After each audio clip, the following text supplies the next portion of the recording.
Do you dream of getting a promotion at your current job, but need help figuring out where to start? Today, our guest, Aletta Rochat, and your host, Sam Aiko, will be discussing ways you can learn how to improve your skills and level up your career. Aletta believes bad interviews and stagnant careers shouldn't happen to good people. The good market is fiercely competitive. It's difficult enough to get an interview. You must ace your interview and land your dream job once you get there. You need to get up to speed and make your first 100 days memorable. Aletta is an international career acceleration coach, specializing in speaking and interviewing skills. She helps her clients be noticed, remembered, and hired. Her clients range from graduates looking for their first job to C-suite executives wanting to accelerate their career. Follow our show and bookmark our podcast so you don't miss out on our fantastic Matrix mentors. It's fantastic to meet you, Aletta. Where are you from? I'm from Cape Town, South Africa, Sam. That sounds beautiful. How did you find your current passion for helping people evolve in their careers?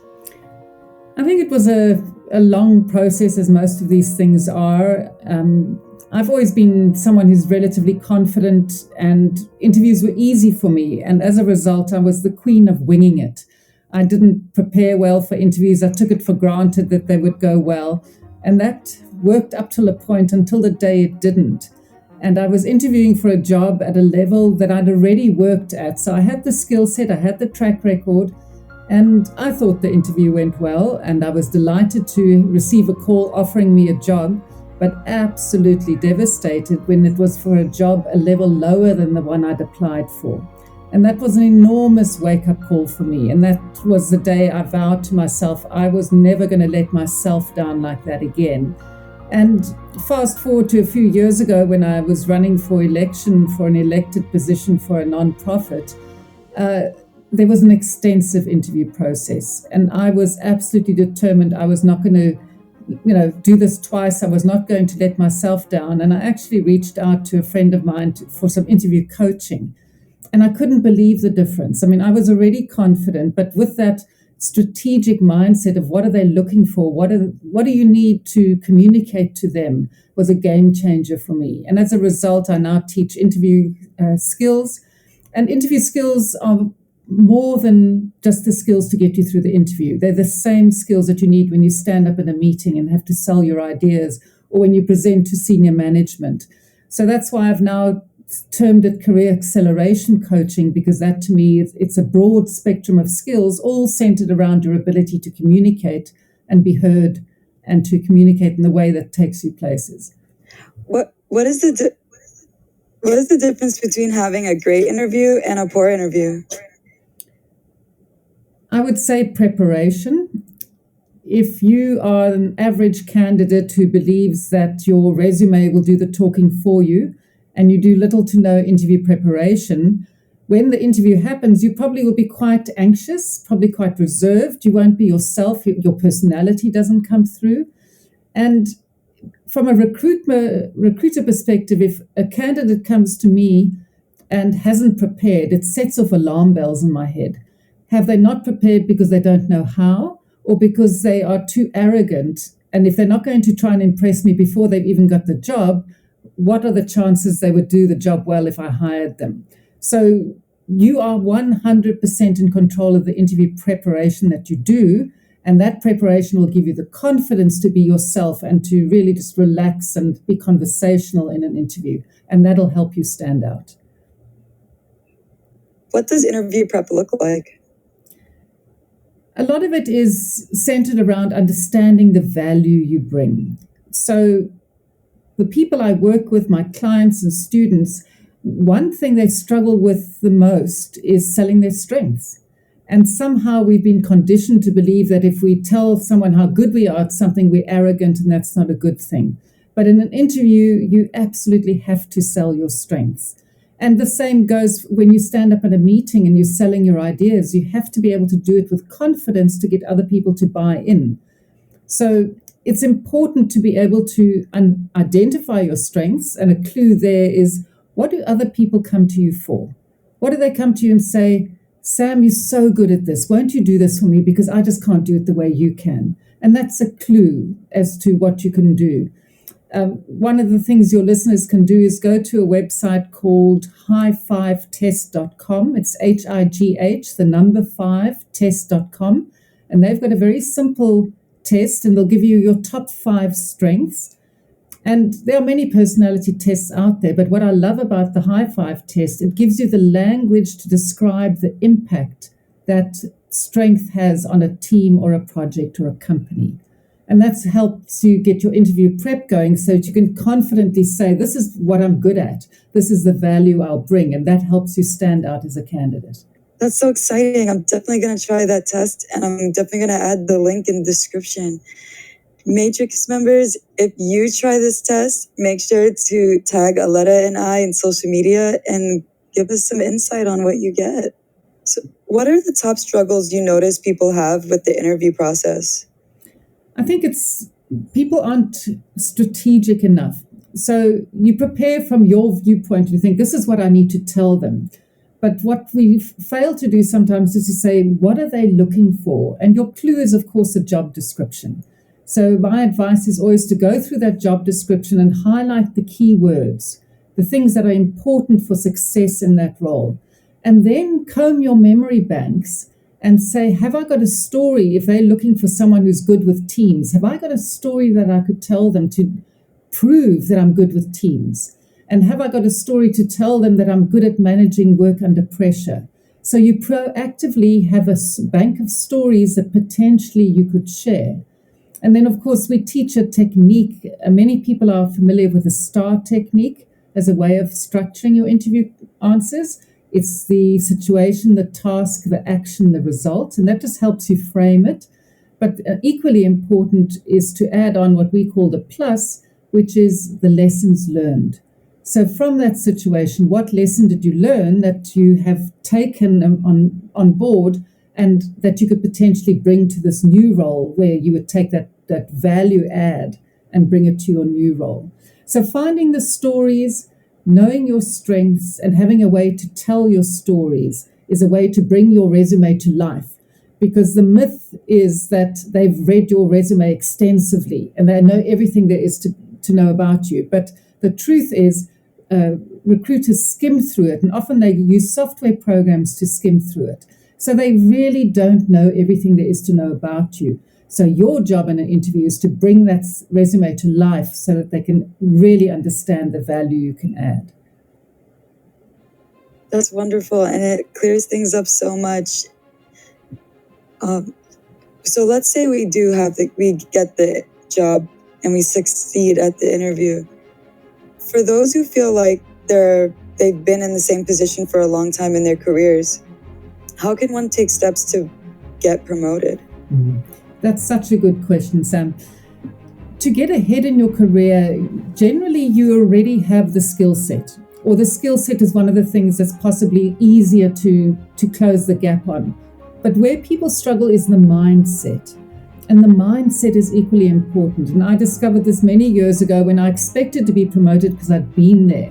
And of course they were going to promote me was the myth I had in my head. The reality was they were looking for qualities that I wasn't demonstrating. So put yourself in the position of the person one level above. What would they be concerned about? What would their priorities be? Look at how you communicate when you send an email or you make a presentation. Do you use, for instance, tentative language?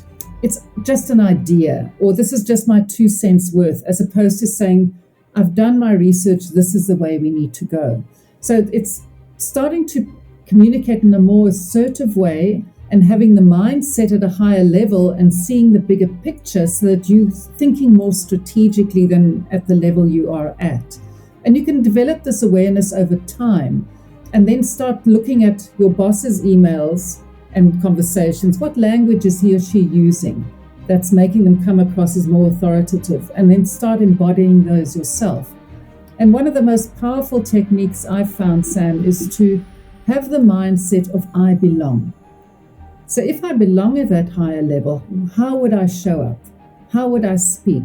What would concern me? What would I be flagging as an issue? Where would I be validating people from that level? And just starting to operate at that higher mindset is the start of the process towards accelerating your career.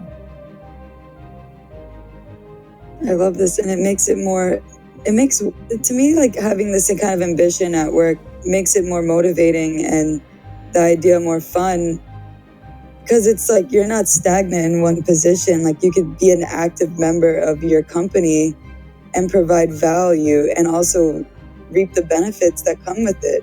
Yeah.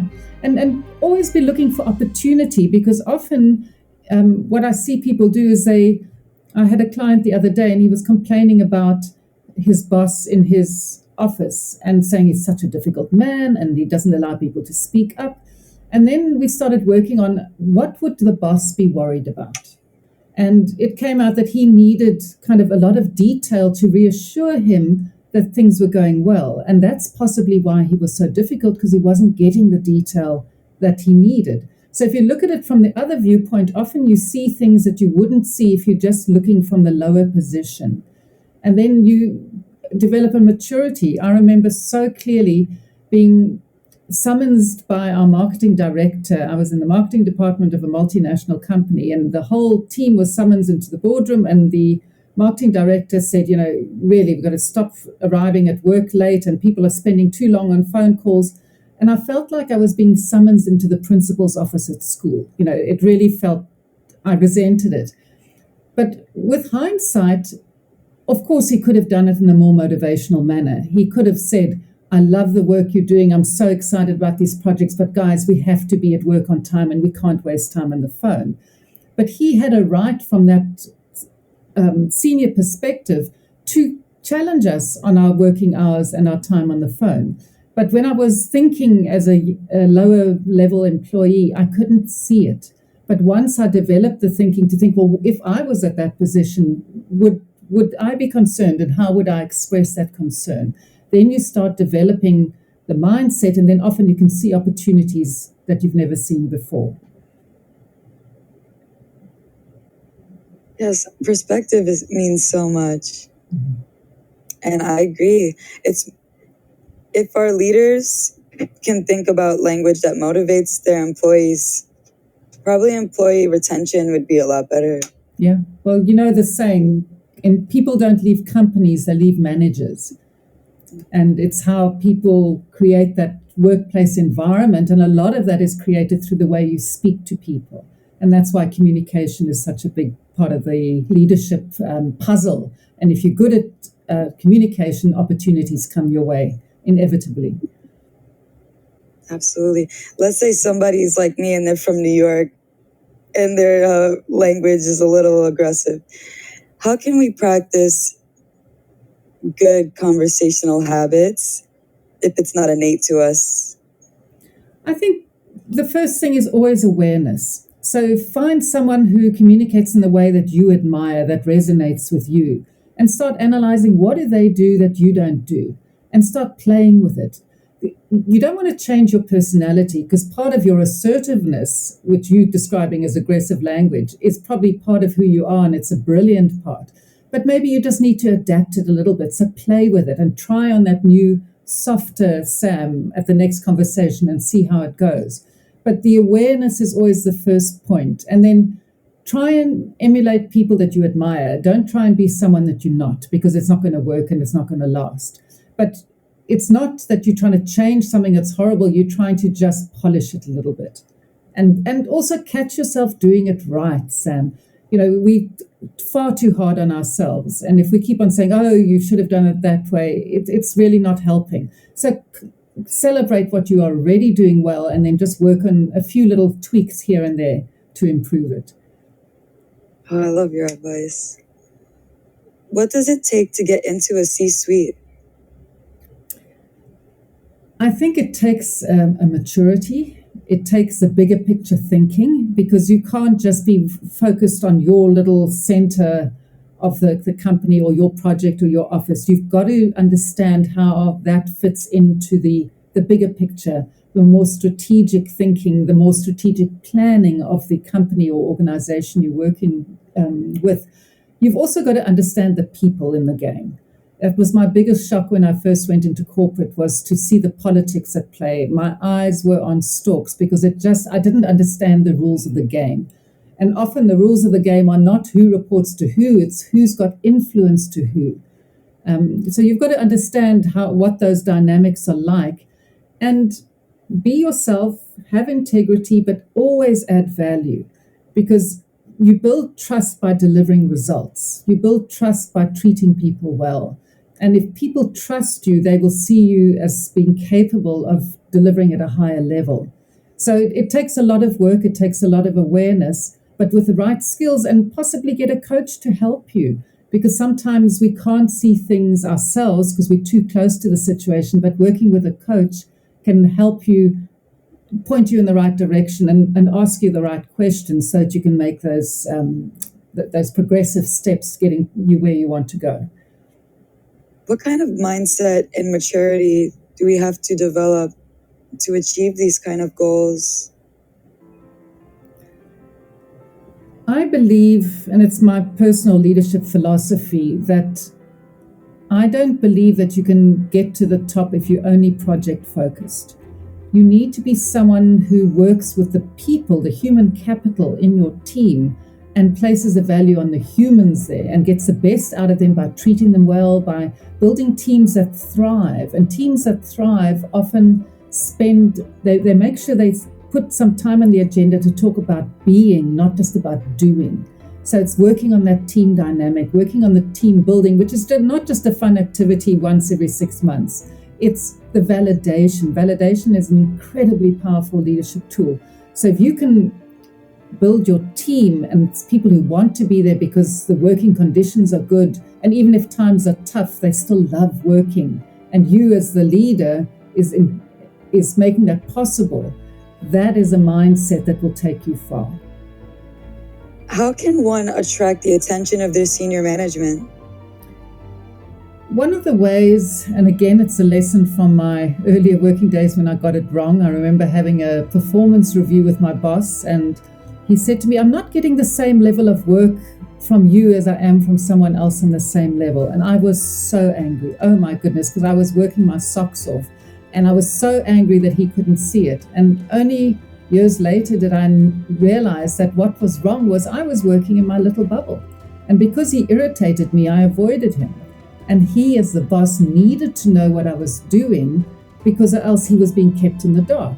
So part of what people need to take that next step, or to get into senior management or C-suite, is you need to understand what people above you need, and they need to be communicated with. They need to know that your values are the same as theirs.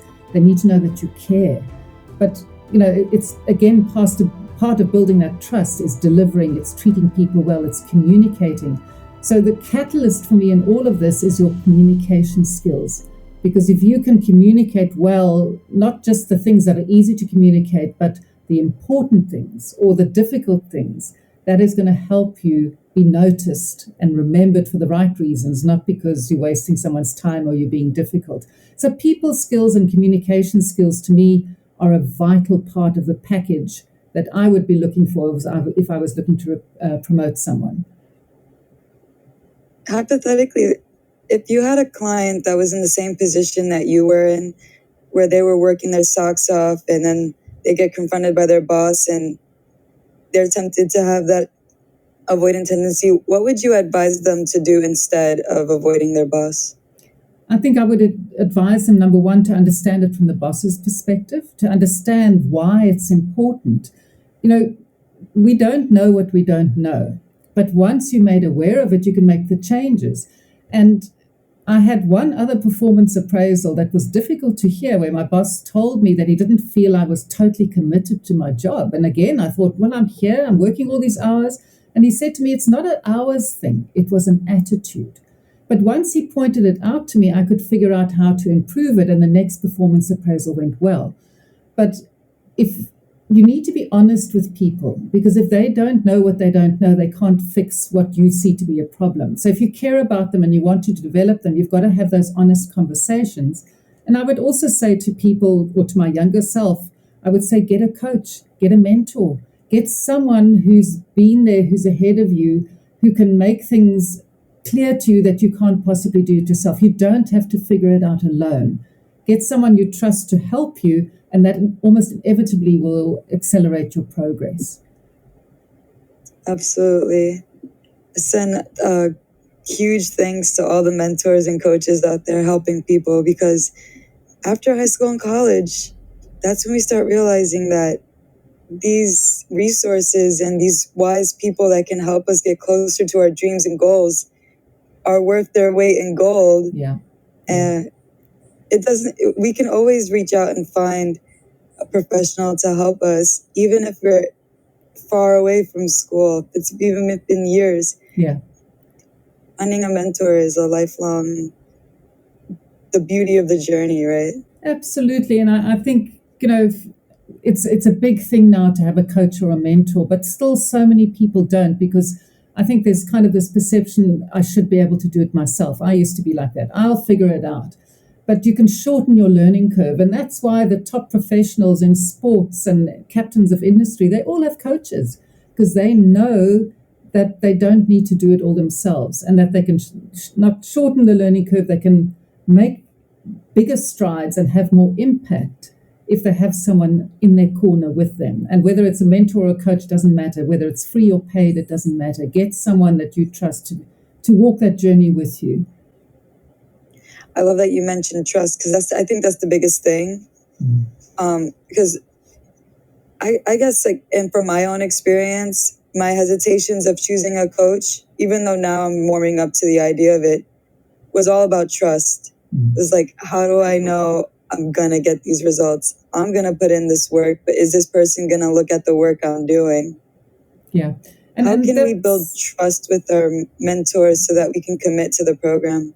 I think the first thing is to have a conversation with the person you're considering right up front, and find out how they operate, find out what they expect from you, because it is a partnership, but you still have to put in the work. So it's not like, the coach will give you the keys to the golden whatever.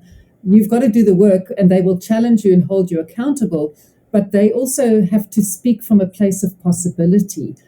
Your best coach will be someone who sees the future you and believes in that vision and can take you towards that. If it's a coach that's going to be critical of you or not resonate, they might be a good coach, but your personalities don't gel.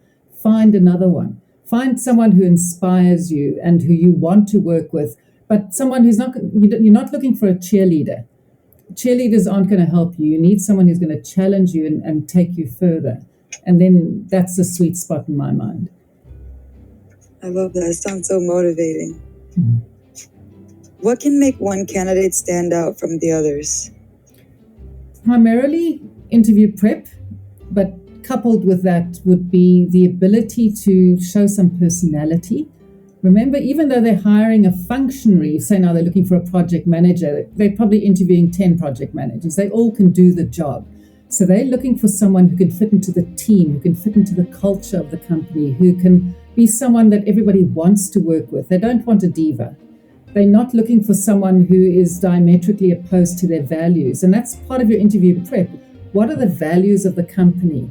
Do they resonate with you, and why? Can you answer the question, why do you want to work here? And, values are so important. So if you can, one of the things you often get asked in an interview is, tell me about yourself. And some people fall into the trap of reading their resume and thinking that that's the right answer. My advice is to think of something that's not on your resume. Speak from a place of passion. You love cycling, you love traveling, you love dog training, whatever it is. And speak about something that makes you come alive as a person, because often they'll ask you that question at the beginning of an interview. So speak about something you love. And if you're clever, you can take whatever you learn from that and relate it to the business world. And say, I had a client once who was not very outgoing, but when he spoke about training to cycle a leg of the Tour de France, and the planning and the preparation and the commitment and the struggles, he came alive. And then he said, those skills that I used and the tenacity I built, I use now in my job. And that was a brilliant way of taking something outside of your resume and making it, it's interesting and engaging, but it's got business relevance as well. So try and do something like that, and that will make you stand out as a candidate. I love this shift. It makes it sound more exciting to do an interview instead of more fearful. Yeah. How can someone build their influence at work? Again, I come back to the word trust, and I come back to the word people. You cannot have influence if people don't listen to you. You cannot have influence if people don't respect you and if they don't trust you. So delivering on what you say you'll deliver builds trust. Being kind to people, being good to people, and validating people. And, it's easy to validate people who agree with you, but you also need to start validating people who have got different opinions, because they make you think. And you need to say, thanks for that challenging conversation. I learned something from it. So building your influence it's built over time. It's not an event-based thing. But if you can be someone that others can trust, that they can rely on, and who they like working with, then immediately you've got influence. And influence isn't title bound. You can have tremendous influence even as one of the more junior employees if everyone trusts you and wants to work with you and listens to you. So influence can run many ways, but be good at what you do, love what you do, be good to people, deliver the results, and care. Care about the job, care about the people. And then you build a legacy of trust that'll take you far. Absolutely. If one of our Matrix members were to contact you and want to join your program, how would the coaching process look like? What I do is I offer people the opportunity to apply for what I call a free Accelerate Your Career coaching session.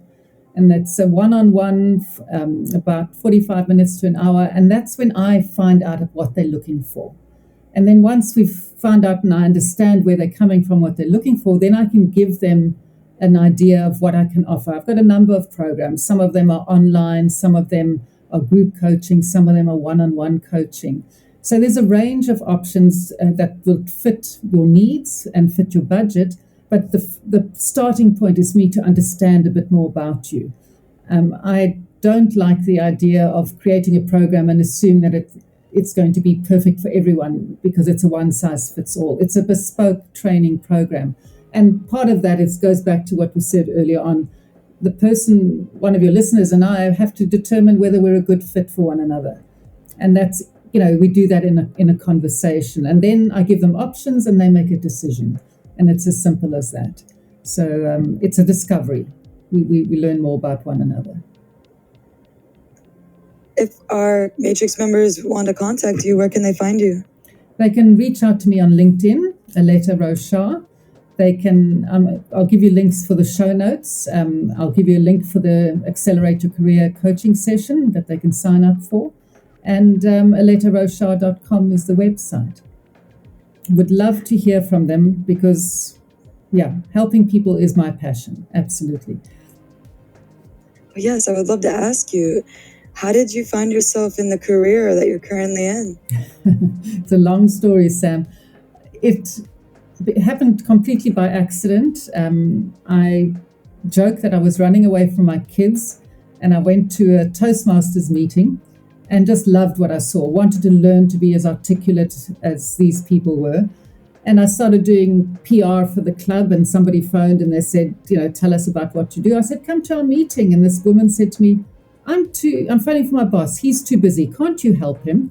So I said, yes. And he became my first client, the chairman of a group of companies, very successful businessman, but terrified of speaking at his own 50th birthday party. So I started with speech coaching and built a practice around that. And then I started doing interview skills coaching. And that's just grown and grown. And now it's the career acceleration because I never just talk about interview skills or presentation skills. It's about building confidence. It's about building the belief in yourself. It's about getting your message across. So it's an absolute joy to do this work. And my biggest reward is seeing my clients just take off and just be so confident and stepping into their power and achieving their dreams. And that's the best reward ever. Thank you so much for your work.